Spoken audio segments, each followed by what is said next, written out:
Hello everyone, welcome to this week's Astrology News Report, an alternate view of world events as seen through the lens of Vedic Astrology. Presented by yours truly, Ron Berger. Today is September 13th, 2015. So let's take a look at the week that was and how the planets' positions in the zodiac matched up with the past week's events.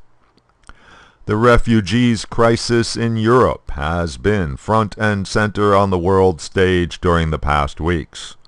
The ardent wish amongst Western Europe's leaders is to at least appear morally righteous.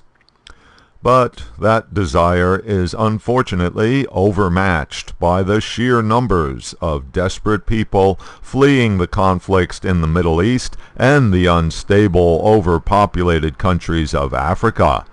The UN estimates there could be nearly 1 million more refugees in the coming year. Astrologically, we can see this in the pattern taking place in the zodiac. Jupiter, the planet of morals and ethics and generosity, is in Leo, the sign of leaders and governments. Neptune, the planet of exile and asylum, is opposite Jupiter in Aquarius, the sign of humanitarian action.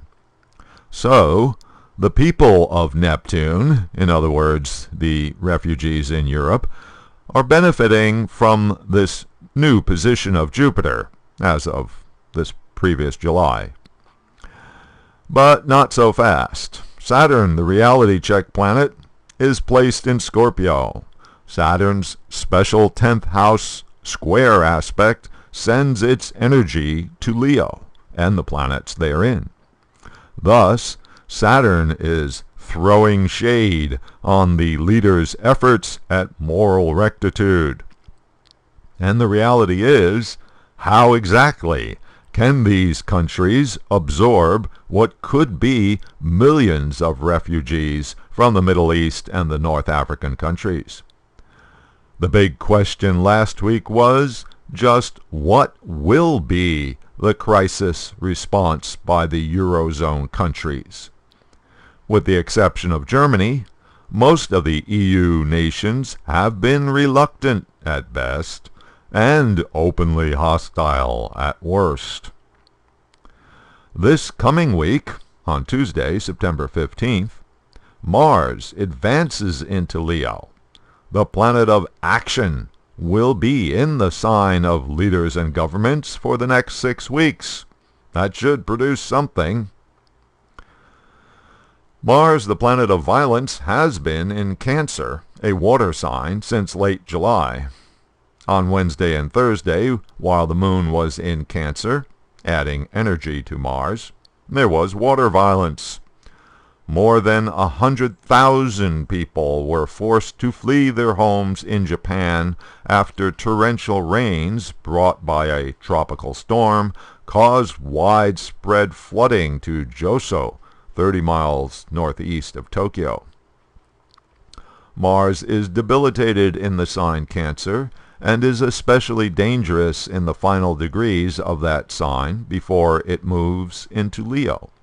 Last week brought various violent incidents, including a horrific collapse of a huge construction crane at the Grand Mosque in Mecca, Saudi Arabia, killing over 100 people. In the USA, the fires in California, which have been burning for many weeks, have gotten out of control again, forcing thousands of people to flee their homes. Well, unfortunately, that's all the time I have for the review of the week this week. A new planetary pattern emerges this coming week, so there will be lots to talk about in next week's show. Until then, you can keep up with daily astrological developments and contribute your own thoughts by following me on Twitter at Astro News Report.